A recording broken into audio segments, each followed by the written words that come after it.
or the ploy to kill the Kyoto Protocol. Yeah. How does Africa feel about this? Sergio, just a moment. As Africans, we are not happy that a transparent process that started a few years ago on a true track road, that is, you talk about the Bali roadmap. When you have a road, that road was a rail track, really, and it was built on two tracks of the long-term cooperative action and the Kyoto Protocol. The journey started in Bali very well. Everybody was happy that at least you have the convention and the protocol on the two tracks. But suddenly, it now appears that the high and the mighty countries, who are historically responsible for the warming up of the earth through their emission, now want to be set free from the legally binding instruments that commits them and binds them to do something about the release of the greenhouse gases that is responsible for the warming of the earth.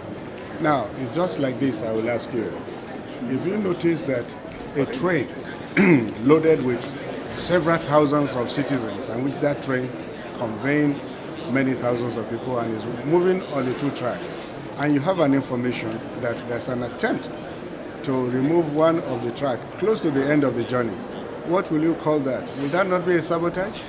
And that is the concern of Africa, that the climate change is being sabotaged. Any attempt by anybody to remove one track from the two-track rail will not land in the city of hope, in which Copenhagen has been called Hopenhagen.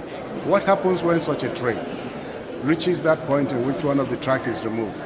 What you expect will be catastrophe, will be disaster, there will be death, and Africa is on the death row.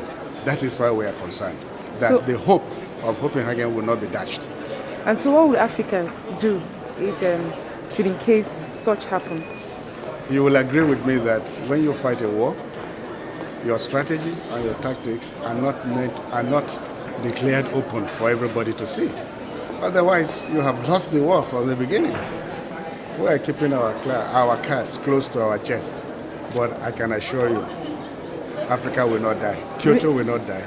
And we have been mandated by our leaders to resist any attempt to derail that train of hope. Does that mean a walkout by the African group? I have told you that I cannot tell you that our cards are close to our chest. But I can assure you, we will not disappoint you by the grace of God. What other options will Africa adopt? We have in our strategies many actionable actions that have been tested, proven, measurable, reportable, and verifiable strategies that will not fail because our leaders are backing us, our ministers are backing us, and our heads of state are solidly behind us.